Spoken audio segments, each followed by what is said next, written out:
We'll get started today. Welcome everyone to today's University of Texas Energy Symposium, sponsored by the Energy Institute. I'm Carrie King, Assistant Director and Research Scientist at the Energy Institute. Before I introduce today's speaker more formally, I will indicate talks coming up for the next 2 weeks.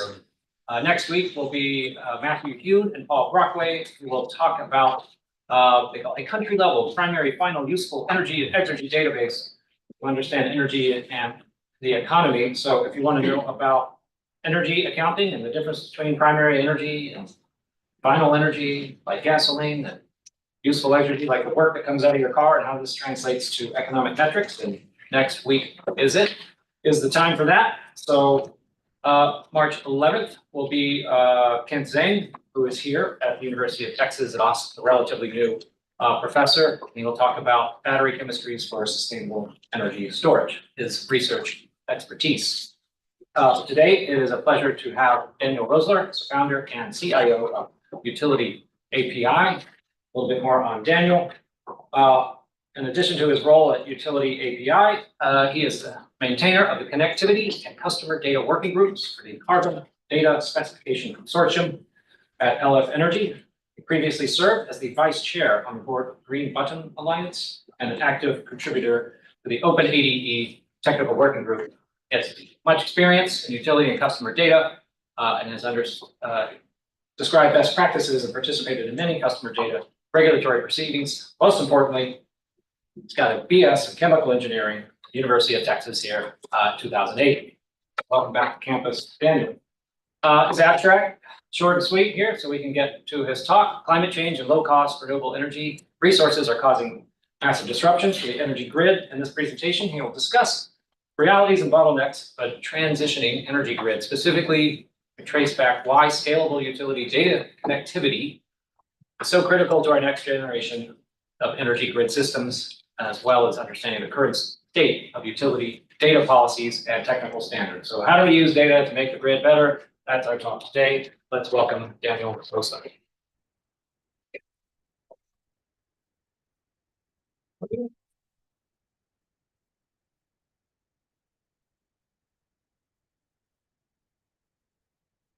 Thank you. Howdy, everybody. I'm Daniel. Been a while since I've been back to campus. I actually live in Austin, but I live further up north, so rarely get a chance to make it down here. So feels good to be back. And this building actually didn't exist whenever I went here, so it's great to see some new structures. So as was mentioned, I have a chemical engineering degree from UT. I started working for the first few years after college. Like most of the graduating class of chemical engineering, you moved to Houston. And so I was in Houston for a couple of years working for an air emissions testing company, doing energy air emissions and regulatory enforcement. Then I moved over to the tech sector. I was at a tech startup for a couple of years. I was the CTO there for a fitness app of all things. And then came back to energy, but ended up on the renewable side. I was working for a commercial solar and storage company, and then started UtilityAPI in 2014. So we have grown since then. We're still around, which is quite the accomplishment in the roller coaster that is the energy space. And so I'm assuming that if you're here, you're interested in learning more about the energy space. Oh. There we go. What is that? All right. So one of the big things that was present at the time was the solar boom in 2014 or the early 2010s. And so that catalyzed a lot of the shifts that I'm going to be talking about today, as far as how the energy transition is going, where it comes from, and what is holding it back. So I have participated in a bunch of different stuff as far as regulatory proceedings and standardization and all the technical cybersecurity things. So I have a lot of background in that. So this talk is all about the impact of climate change on the energy transition. And I'm not going to necessarily talk about like all the effects of climate change. I'm going to talk about its impact on the energy transition and the grid as a whole and the disruptions that it's causing. So as background, this is the emissions of sequestered carbon. So that's carbon that is buried in the ground, fossil fuels, coal, oil, natural gas, that is being emitted on an annual basis from humans, digging it up and burning it or using it. And so it's about 10 gigatons of carbon every year. There was a drop during the pandemic, but it's picked back up again, and is for all intents and purposes, probably climbing still. So how does that fit into the larger ecosystem? So I'm a chemical engineer. Let's do a mass balance. So we have here the carbon. This is gigatons of carbon that the Earth has, that releases every year into the atmosphere, and then gets absorbed by the atmosphere back into the Earth. That's the carbon cycle. So it roughly translates out to about 210 gigatons of carbon every year that the Earth emits, and 210 gigatons of carbon that the Earth sucks back up. That's the carbon cycle.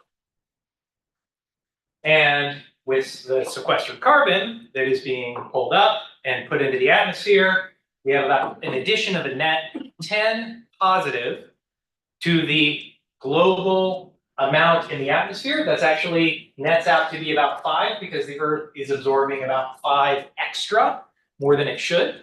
And so that is what you see here as the accumulating atmospheric CO2 for about 890 gigatons of carbon. So that's, as far as the math goes, what we're looking at as far as carbon balance. And we have about 1,000 in proven reserves of gigatons of carbon. So that's not even unproven reserves, but about 1,000 in proven reserves that we have yet to add. And so this is what causes climate change. This is the global imbalance of carbon that is happening. Like, that's the way it works. So what does that look like? It looks like this. Everybody's probably seen a lot of these graphs before, but this is 2023. And then with the current policies and actions in place, that is actually dated based on the recent change in administration. It's probably significantly on the higher end of that because of changes in policy. So we are looking at a plus 2.5 to plus 3 degrees centigrade change in effects that will cause mass migration, mass agriculture failure, all of that sort of stuff by the end of the century. So you probably will still be alive. You may still be in your career when the effects of this are starting to happen, when we cross 2 degrees. So that's kind of the reality of that. So, oh yeah, that's the highlighter. So that's kind of like status quo with no significant action change. Okay, so time for my favorite climate change joke. They say we won't act until it's too late. Luckily, it's too late. So this is what we have to deal with. This is the task that our generation is set to solve as engineers. How do we engineer this problem? Okay, so this is my favorite chart ever. This is the energy grid. This is the US energy grid as far as quadrillion BTUs. On the left side, you have all of the sources. This is produced by Lawrence Berkeley National Lab. Lawrence Livermore National Lab, sorry. So on the left side, you have all of the energy sources. That's where the energy comes from. And on the right side, you have the energy uses. So this is your diagram. And as you can see here, the majority of it, the vast majority of it, is sequestered carbon based. And over here, you can see it's kind of split up into residential, commercial, industrial. Transportation is a separate one. So this is not just the grid. This is all the energy use in the US. So transportation accounts for, what is that, about a third of the energy use. And we have a huge amount of rejected energy, right? You burn gasoline in your car, only a small portion of that actually gets used. A lot of it gets rejected. That's the way it works. So about 82% is fossil fuel based. And this is what year? 2023 also. They haven't updated for 2024 yet. We do it every year. I always check. It's awesome when they update because I get to see what changed. Okay, so this is a chart by one of the big utility vendors, DNV, about their kind of like assessment of where the industry is going. Back in the early 2010s, there was a huge amount of R&D put into renewable resources, more carbon-free resources, and that has led to a massive drop in the cost of those resources. So we'll get into ERCOT and Texas pretty soon, but basically the sum is that solar and wind are super cheap. They're so cheap, in fact, that new solar and new wind is starting to beat existing fossil resources on the grid as far as cost. So you're actually like winning bids with a new solar power plant that includes batteries, or a new wind power plant that includes batteries, and it's out competing an existing coal power plant or natural gas power plant. And it definitely is sweeping the field as far as nuclear. Like nuclear is crazy expensive. So it just wins bids. And that's what this shows. It just starts to win bids. And as stuff retires, it just gets replaced. So that's what we're looking at over the next, what is that, 30 years? So that's right in your career path. So if you're looking to get into energy, probably the best bet is going to be on new energy sources and participating in the engineering of those, because that's what's winning bids. So this is ERCOT. This is the annual Texas electricity capacity. And so as we saw in the previous graph, it's starting to really widen on the solar and the wind. And we're already starting to see that in Texas. Texas has the most accessible energy grid in the US. ERCOT is its own isolated little island. So it has a very loose policy on what will connect to it. It's like all comers, let's go. We want batteries, we want Bitcoin mining, we want anything, right? Anything goes in the Texas grid. And that has consequences, as the catastrophic failure a couple of years ago showed, but it also has benefits in that if you can compete on cost, you win. And that's what we're seeing here, is solar and batteries are just kind of taking over. So that will continue for the foreseeable future because it's super cheap. Going back to the Lawrence Livermore chart. So that's, when I talk about like grid, I'm talking about these parts up here. Right, that's electricity generation. What we haven't covered yet is transportation. How does that transition? Because that is, it's mobile electricity. You have to store it and transport it around with you.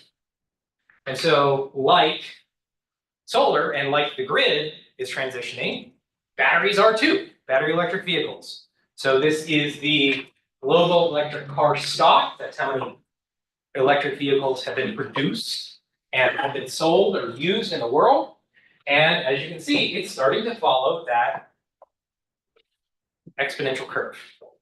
So it's starting to transition as well because it's just cheaper. It's more economical. So we were in the, oh, I'm doing this for the climate here. That's your early adopters, your 1%, 5%. Then all of a sudden it becomes cheaper and everybody's like, oh, hey. And most of this growth is coming from China. So that's all, the blue is China, and the purple is Europe. So that's going to happen and continue to happen, right? So like these charts and this expansion is not changing. The economics are pretty solid. There's not really a whole lot of policy in place that can stop it because you make more money. So what that has led to is the idea that to stave off the worst impacts of climate change or to make the energy transition, you have to install massive amounts of renewables. That is already happening. It is already economical. You have to install massive amounts of energy efficiency. That is already happening because it's more economical. And you have to electrify everything. That battery electric vehicle chart showed that that transition is happening. So all of these are starting to happen at scale. I've been in this industry, I guess, for over a decade now, and that has only increased over time, both throughout the Obama administration, the Trump administration, the Biden administration, and globally, it is like China is the one that's accelerating the adoption of electric vehicles the fastest. So that's just the way the math works. That's the reality of the situation. That's what's going to happen. So how do we work all that in? What are the engineering problems around that new reality? That's what I want to focus on. Any questions before we get into the actual problems with this, issues? Okay. So this is the solar production chart. You have a solar panel out in West Texas. It is pointed at the sun. You get a generation profile that sometimes looks like this. Clouds are passing overhead. That's what the spikiness is. You have some amount of coverage, maybe some shade or something like that, that blocks off part of the array during the day. You have all of a sudden a clear patch and it becomes smooth as silk. These are, at a micro level, the problems that you have to deal with when you're dealing with intermittent generation that is not based on fuel input, but based on gathering resources externally. So wind and solar, they're called intermittent generators. So that's on the micro scale. Let's talk about the macro scale. The macro scale, this is the ERCOT energy grid. This is the net load throughout a day in 2012 and 2023. And as you notice, the increase in solar happens, of course, during the day. Sun shines, it collects on the solar panels produce electricity. But in 2022 to 2023, you see the orange bar is wider. That's because we installed more solar. And that is taking up more of the daytime net load. Now, imagine this. Imagine we triple. What happens to that bar down below? That's all of the existing generators on the grid. It starts to dip, right? Because you're taking up more of that peak load with solar. How does that affect the grid? All of a sudden you have to ramp down your natural gas power plants during the day. This is already happening in California. So, and it is likely to happen in Texas in the next half decade, maybe decade. And so that's actually, there's a term for this, it's called duck curve, because it, when it dips down and peaks back up in the early evening, kind of looks like a duck. I don't like the name, but that's what everybody calls it. So what you have to do is you have to manage, not just on the micro level, you have to manage and balance your grid on the macro level as well.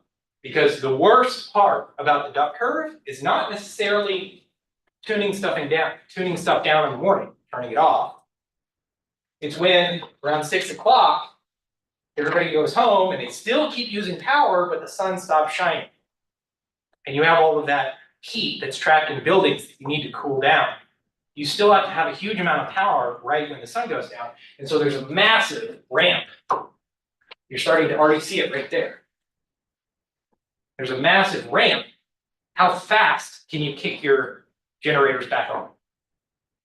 That's where, like Austin Energy, for example, has a bunch of plans on basically putting jet engine turbines on concrete pads and kicking them on in the evening to make up for that ramp back up.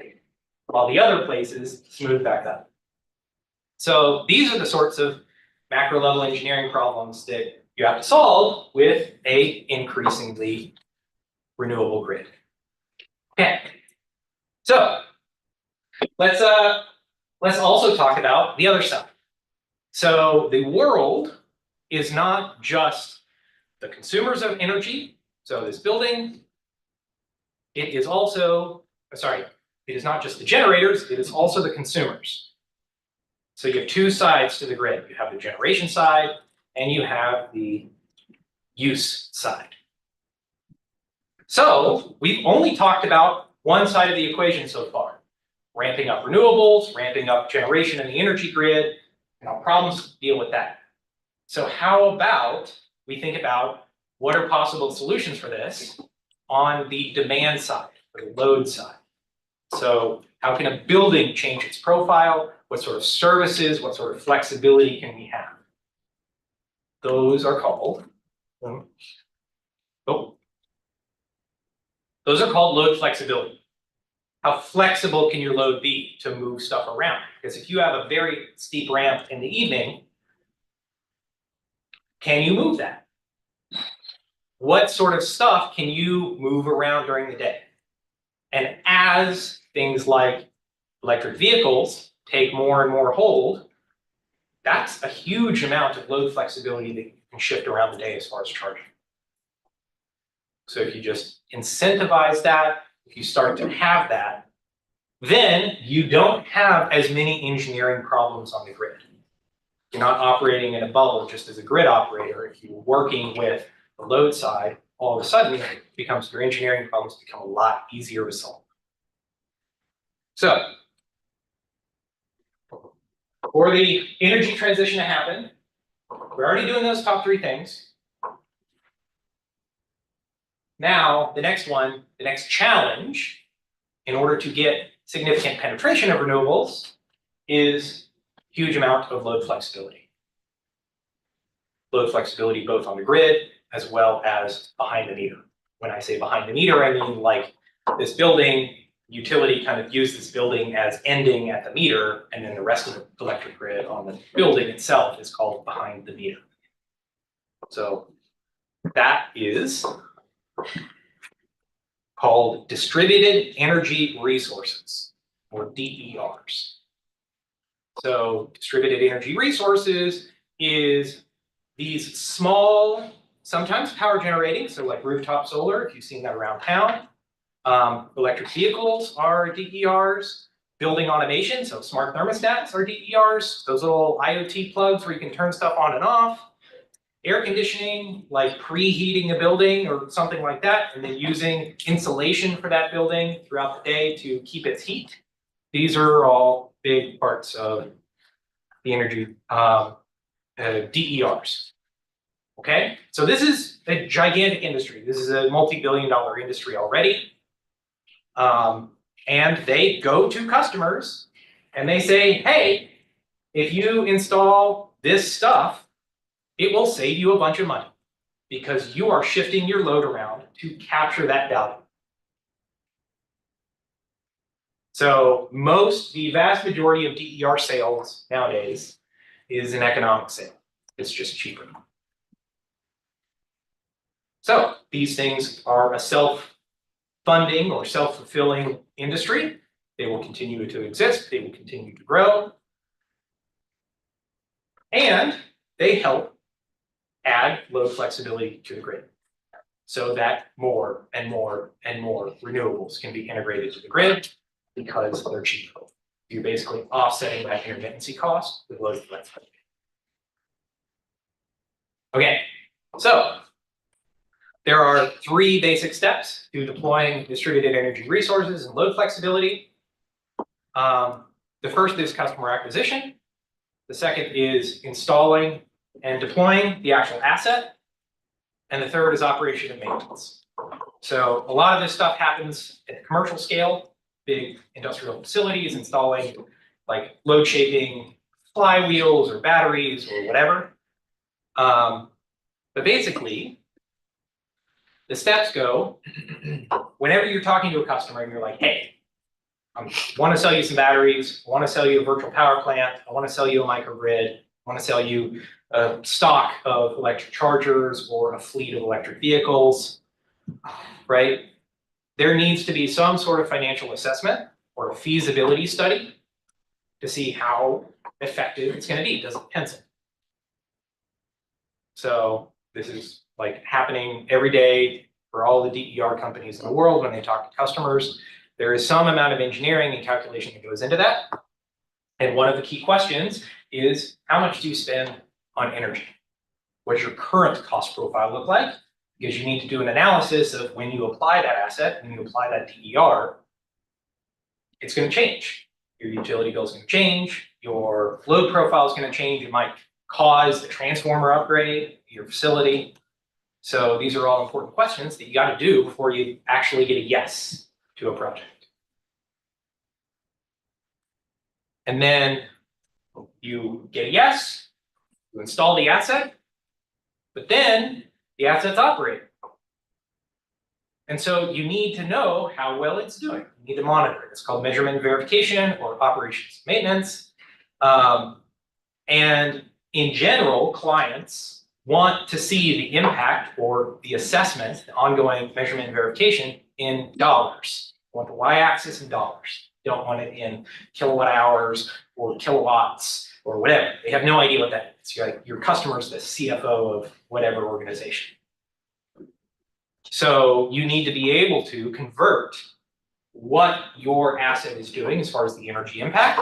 You need to compare against the current usage, and you need to do a financial assessment of that, right? This is the economic part of deploying DERs, or load flexibility. So if you notice, both of those things require knowing what the client is using on the grid and what they're paying their utility. So all of a sudden, for this entire industry that is needed in order to meet the absorption of renewables on the grid, they need to be able to talk to the utility in some sort of scalable manner. So we've gone from, climate causing a massive reduction in renewable prices to renewables basically taking over the grid to all of a sudden we need to absorb all of those renewables load flexibility to, in order to deploy load flexibility, you need to actually be able to communicate in a digitized fashion with the utility. So here we are. So what are the problems with that? First off, there's never been a big reason to provide utility data access at a scalable level. Like utilities would, 20 years ago, would read your meter and you would pay the bill and the data would just sit in a database somewhere because it wasn't really valuable. It was valuable to the person paying for the electricity, but they got the bill. So they, like the big commercial organizations that had energy managers, they would have somebody manually type in the bills and do their spreadsheets and all of that sort of analysis. But now all of a sudden Tesla wants it. Or, XYZ energy efficiency company, or your air conditioning companies all of a sudden want it because they want to see what is economical for distributed energy resources and load flexibility. So this is a big need now. So, but there hasn't been any APIs, application programming interfaces, so like web connectivity for connecting utility data to external companies. Like when I started UtilityAPI, the vast majority of data requests were paper forms. You would you would literally fax in a paper form, and this was 2014. Fax in a paper form, wait 6 weeks, and then somebody may email you a spreadsheet of some random format, just whoever manually created it. So no APIs exist, and the last one is, there's no pre-established privacy protections around utility data sharing, because it was never a need before.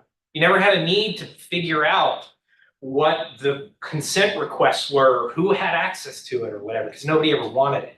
But now that everybody wants it, or a lot of industries want it, and now with AI, it's even more sought after, because you can learn a lot from it, which we'll get into. There hasn't been really a whole lot of thought put into it until recently, in the last 10 years. So these are some of the other problems that come up when you have to have a utility that is actually connected to outside things. So that's all new, which is awesome. I love it. Okay, so to recap. Install massive amounts of renewables, install massive amounts of energy efficiency, electrify everything, deploy stupid amounts of load flexibility, and lastly, figure out scalable utility data connectivity, which is where I come in. UtilityAPI comes in. Yes? It seems to me that the last portion of this requires even more energy.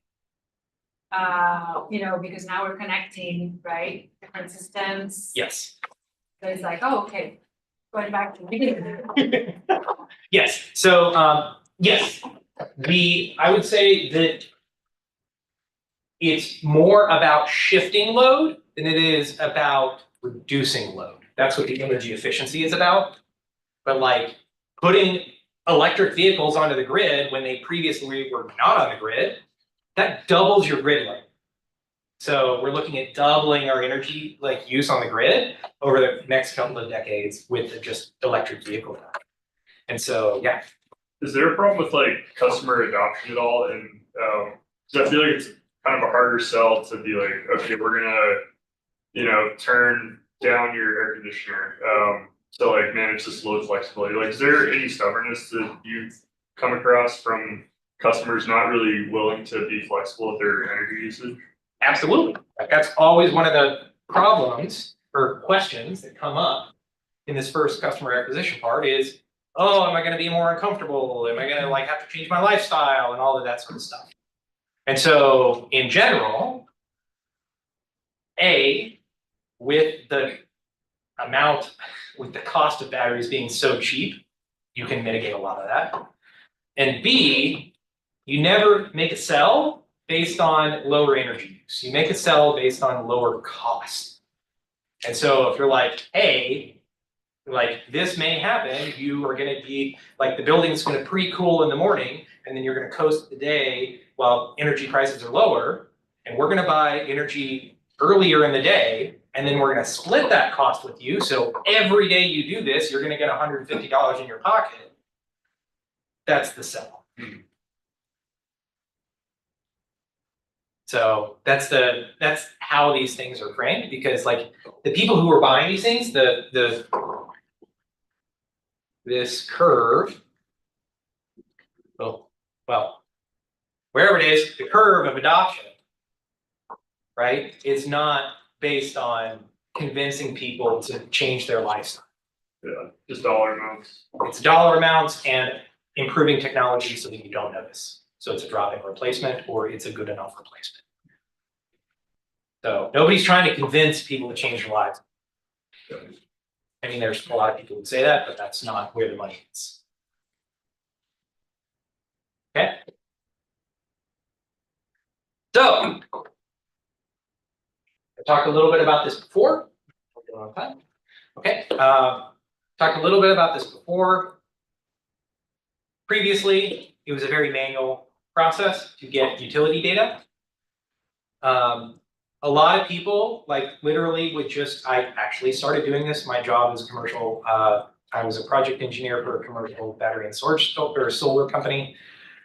And our main clientele were school districts and cities, municipalities. And I would physically go to a school district administrative office and ask them to walk over to their filing cabinet and pull out their utility bills, and I would make copies of them, and then I would go back to the office and I would type them into a spreadsheet and I would do my modeling based off of that, right?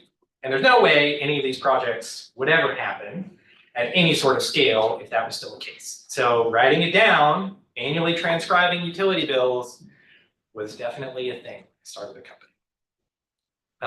Secondarily, there were arcane ways of submitting forms to utilities that were just fulfilled by office staff. And because these things were needed for large commercial institutions like UT, well, I guess UT has its own grid, right? Yeah. Okay, well, maybe not UT. If you are, I don't know, the C, like the hospital, you probably pay a lot, hundreds of thousands, if not millions of dollars in utility bills. You have a relationship with the utility. They have somebody who knows who the energy manager is at the hospital. And so you call them up and you say, hey, I'm talking with Johnson Controls or some energy efficiency company or building modernization company, and they're looking at installing some backup generators or some new air conditioners or whatever, and they're looking to do a financial analysis to see if there's cost savings. Send them the utility bills, and they fill out a form and email Johnson Controls the utility bills. So that's how it used to work before. The last one is come up. It's very similar to the financial space. If you're familiar with data sharing in the financial space with like Plaid or Yodlee or Mint.com, I guess Mint.com doesn't exist anymore, which is login credential sharing, screen scraping. So give your utility account login to a third-party company, and they then go and log into the account, download the data, and parse it out. So they have bots that do it. Same thing is happening, at least in the US, not so much in Europe anymore because they now have APIs for banking. But the same thing is happening in the US if you've ever had to like type in your login credentials for your bank to, verify your account or something like that. That is something that can happen in the utilities space as well. None of this is ideal. None of this is scalable. Maintaining scrapers sucks. So all of this is not ideal. So how can we do better? Because remember, data access is financially incentivized now. It is needed in order to make a sale, so therefore it will continue. Okay, let's talk about privacy. Why this is sensitive. So, in Texas, everybody has smart meters, which read energy use every 15 minutes. And with new generations of smart meters, they will actually be able to do advanced digital signal processing to do even shorter. So you can get live feeds from your smart meter that are on the second basis. So what can you know from that, right? It used to be, your meter got read once a month. It's spinning outside. Somebody would come by with a clipboard and read it. That would tell you a little bit. It would tell you whether or not you were growing weed in your garage, but it wouldn't tell you much else. This 15-minute usage tells you when you're showering, when you're not home, so the classic example is if your grandmother makes tea every day at 1:30 p.m. and then one day she doesn't, and you see that there, do you send an ambulance? That is the type of information that your usage profile tells about you, about your lifestyle, about your habits, about whether or not your home is occupied. Same thing is true for industrial facilities, for data centers, right? That can be very sensitive information. If you have a pharmaceutical plant and you are using half as much energy as your competitors, well, that would be something that they would love to know because that is very valuable information. So if you have a plant that is all of a sudden not using electricity for a while, stock traders would love to know that because all of a sudden, maybe your plant is financially distressed and they can short your stock. So it's not just about privacy, it's about industrial espionage or other sort of factors. Like energy data is private. Utility is using it to offer you a service or to provide you a service, but it certainly shouldn't be public because it can reveal a lot about you. Same thing with the login credential sharing. People use their same login for their bank account and everything like that. So if you're sharing your login for your utility account, that can be reused elsewhere. That's another concern as well. There's actually been quite a few startups. It's called disaggregation that can name which brand of refrigerator or which brand of air conditioner you have based on your load usage from the 15 minutes. They can basically pull that out using AI and all of the sort of advanced algorithms. So this is information that is very valuable, but also can reveal a lot. So how do we protect it? How do we regulate it? How do we standardize it? The other one is ownership concerns. Who owns the data? Is it the utility? They're the one who's reading it off the meter, or does the consumer own it? There's actually conflicting legislation across the world about it. In Europe, it is actually a very contentious thing.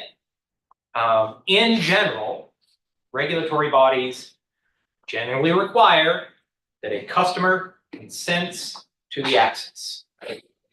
There are a few places where I think that it doesn't require consent, just anybody can see your energy use. The there are certain industries where anybody can see your energy use, but you have to be a qualified like vendor or contractor in order to be able to do it. There are certain places where you have to aggregate the usage, like on a zip code level or something like that, or academia to be able to access it. But in general, most regulators say that you have to get customer consent in order to share individual customer utility usage data. So that's generally not a problem. There actually, I take that back, there are places on the other side where the utility basically says the customer cannot consent and we're not going to give access to it because it's our data. Customer does not own it. We are the ones who paid for the meter. We're the ones who paid for the person to read it. We're the ones who are paying for the server space for it. It is our role, and we don't want to share it, even if the customer wants to share it. So that exists in places. So it's kind of all over the map as far as needs and wants. Okay, so let's talk a little bit about some standards that are here. So DataGuard is about 8 years old, 10 years old, something like that. It was made by a working group with smartgrid.gov, which was the program for, I don't know, 2008, 2004, the smart meters, the initial digitalization of meters. So that's where ERCOT got a lot of its smart meters. There's a working group saying, hey, we all of a sudden have this 15-minute data. What are some policies or best practices around a code of conduct on how it's used? And they created a code of conduct. It's, I think, I can't remember how many bullet points, but several bullet points around needing consent, needing transparency, needing revocability, needing basic cybersecurity protections, all of that sort of stuff. So it's effectively, it was kind of the GDPR before the GDPR was a thing in the US energy grid. The major problem was that it's voluntary. It's just a code of conduct that you can adopt. It's a piece of paper. You can self-impose, but that's about it. There hasn't been a whole lot of regulation around requirements because people are still fighting about whether or not we want to share data. So that's the first one. It's in the US. It's pretty good. I like it a lot. It has kind of fallen by the wayside because it didn't have any, but it's a good document.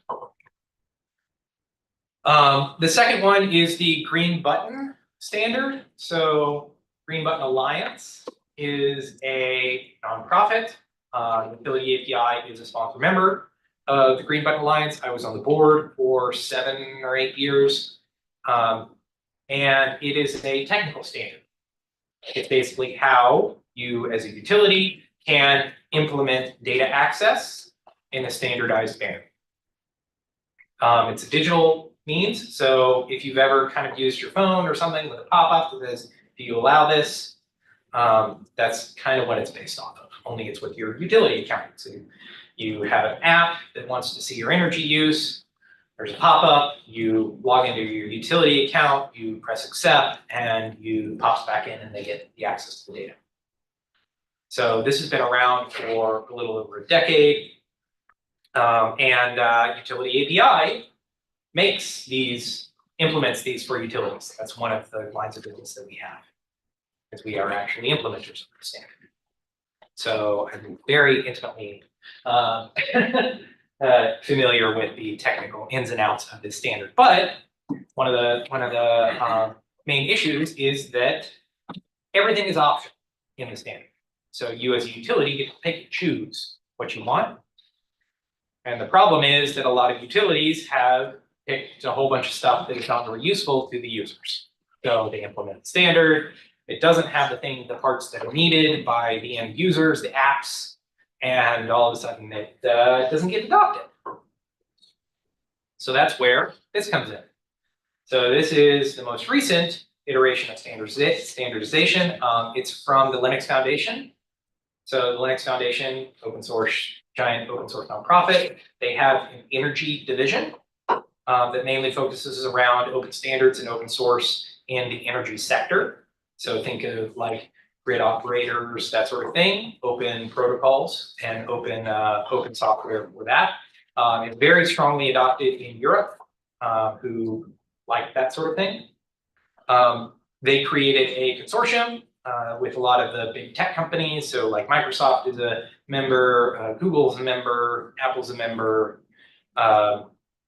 So they have been working on standardizing a new generation of data protocols for access to energy data so that you can exchange information with DERs and companies. So this is a diagram of currently what it looks like, the architecture. So on one side you have utilities, and on the other side you have all of the external entities, so your DER companies, that sort of thing. And the first part of the protocols are around bootstrapping that connection, establishing connectivity. So getting your EV company to be able to find which utilities offer connectivity and then be able to automate connectivity with them so that they can start to talk to each other. So that's token exchange, that's discovery, that's metadata. And then after that, you can start to exchange data. There's a few specifications and standards that are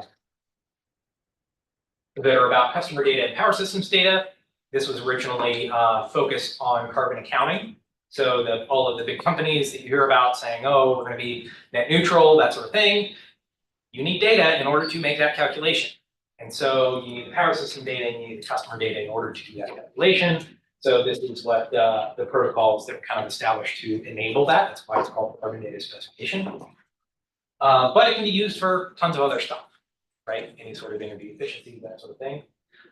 As well as any sort of load control or load flexibility communication. So demand response for virtual power plants, EV charging infrastructure, that sort of thing. These can all be enabled by the new connectivity specifications. And so why I'm super gung-ho about that, not only because I'm one of the maintainers of the specifications, I'm also like really excited about what it unlocks, especially for my company, UtilityAPI.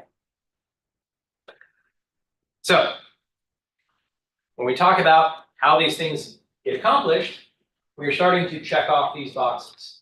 With the standardized connectivity, we're finally checking off the last box to really unlock scalable adoption of both renewables on the grid, as well as load flexibility to handle the intermittency of renewables. So this is what an engineering perspective looks like when it comes to the energy transition. And how do you realistically tackle these problems one at a time? You go bird by bird. You don't have to come up with a magic solution for everything. You don't have to have a holistic solution. All you have to do is knock down the next problem, and then the next problem, and then the next problem, and just keep doing that. And charge people money for it. Okay, so about UtilityAPI. I'm going to be wrapping up soon. Can totally take questions or talk about just whatever it is y'all want to talk about. A little bit about UtilityAPI. So we are an API company. APIs are basically the digital endpoints that you communicate with. We make APIs for utilities that need the connectivity. So I am obviously financially incentivized to want more connectivity. That's okay. That's the way it works. That's the way capitalism works. We are available as a data access provider for third parties. A lot of third-party providers, so DER companies, energy efficiency companies, like energy consultants, they use us in order to request data from customers, and we facilitate that data access at the utility level. We cover a lot of utilities in the US and Canada.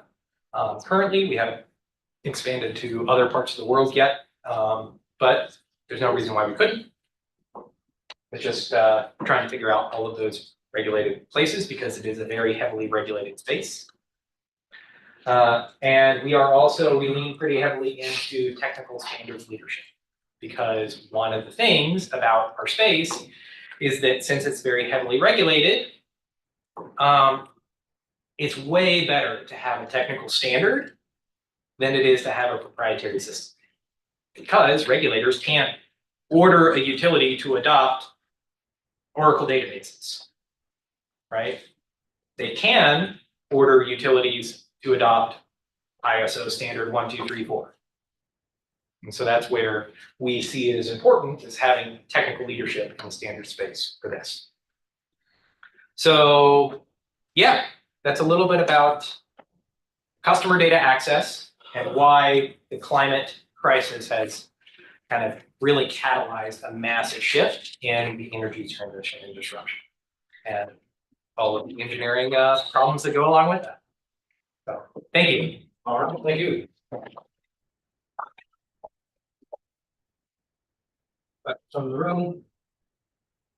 Yeah, so I was thinking about like the data privacy aspect, and I can imagine like large property management companies finding it more valuable to like, instead of letting all their tenants set up their own utility accounts, to collect it themselves and distribute bills, and then they can sell that data. Are regulators already empowered to regulate that, or is that something where there would need to be like new legislation? Ooh, that's a great question. I don't know off the top of my head. There are definitely apartment complexes that do what's called sub-metering.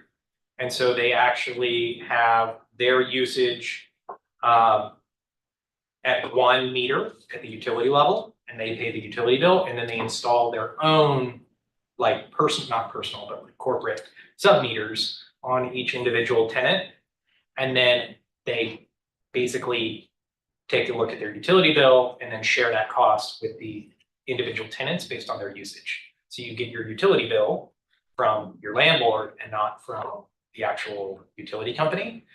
So that definitely exists as like a business model. Whether or not those companies sell that information to advertisers or whatever, I would not be surprised if that. On the lease terms that you no longer own your.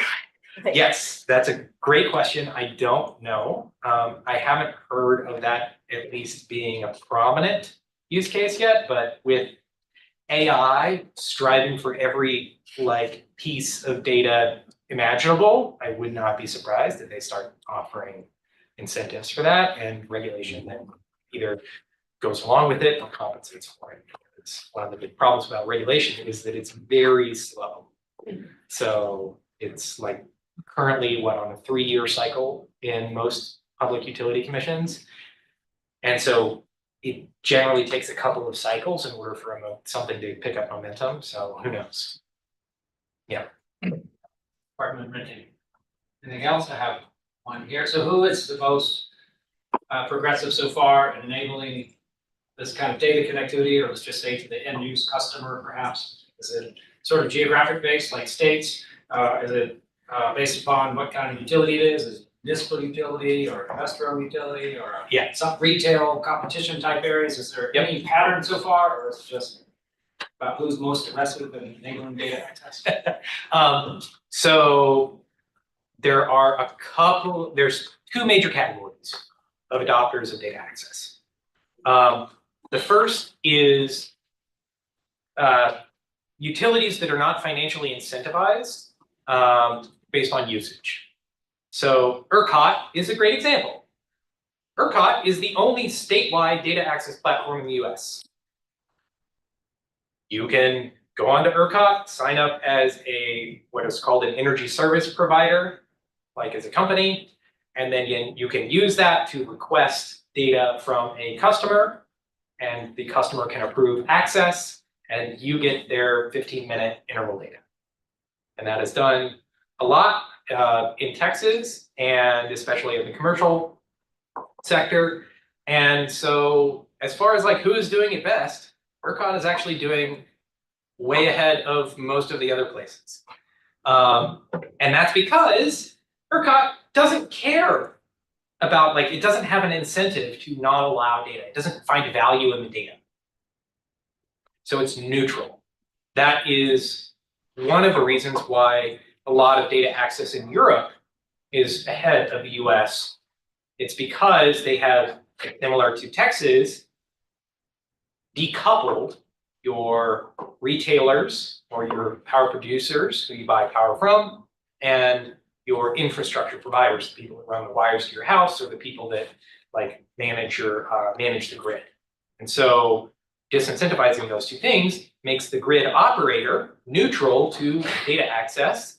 And so a regulator saying, hey, can you do this? They're like, sure, might as well. Like there's no active disincentive to not do it. The second one is folks, retailers who are not profit-based.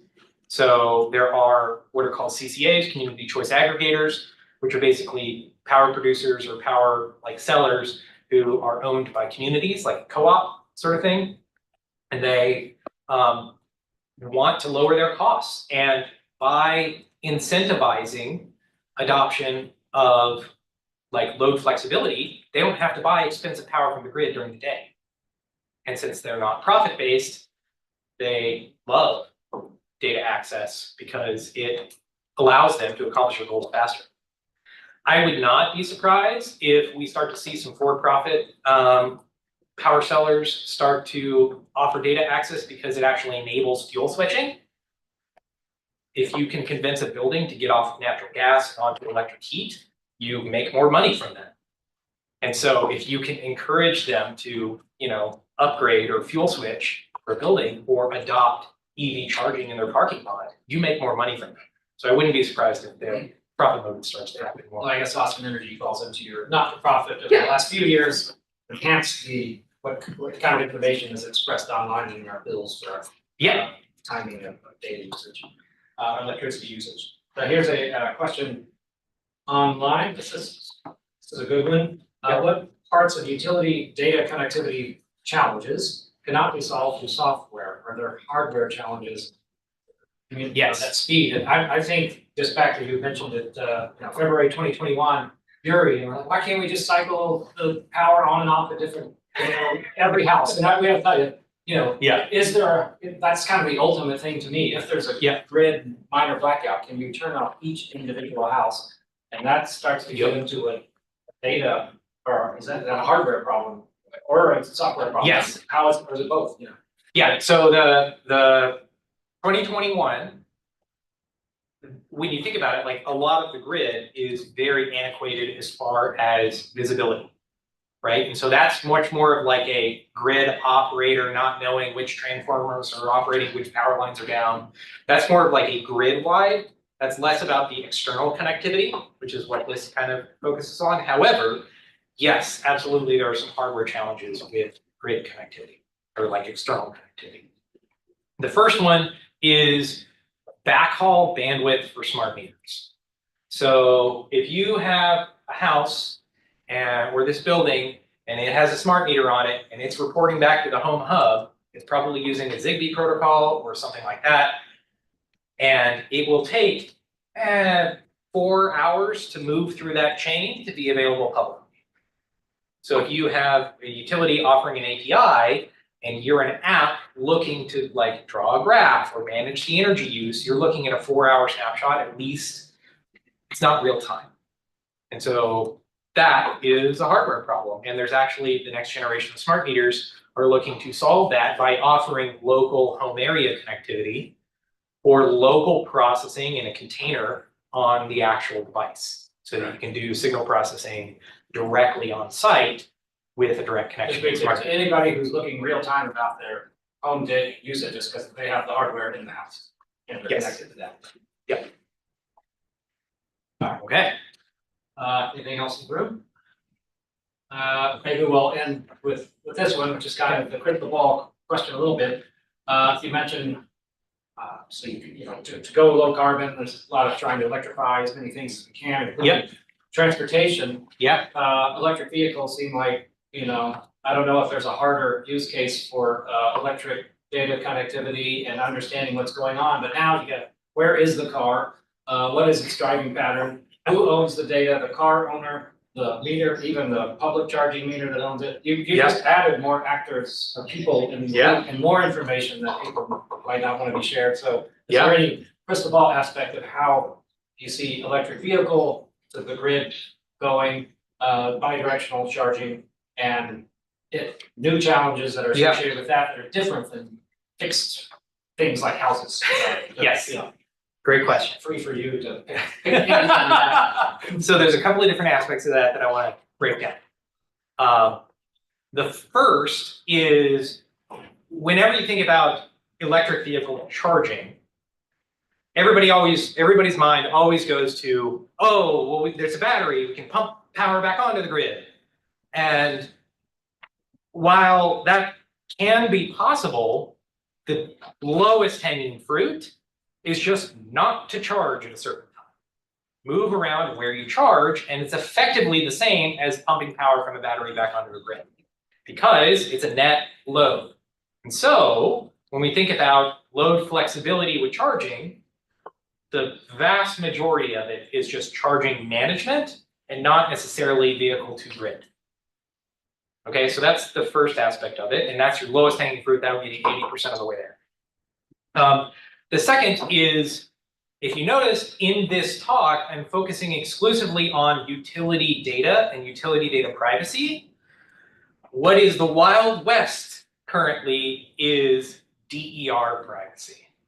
So your electric vehicle, generating location data, generating like your electric charging data, generating all of that sort of data, that is unregulated, Wild West. They can sell it to whoever they want, that sort of thing.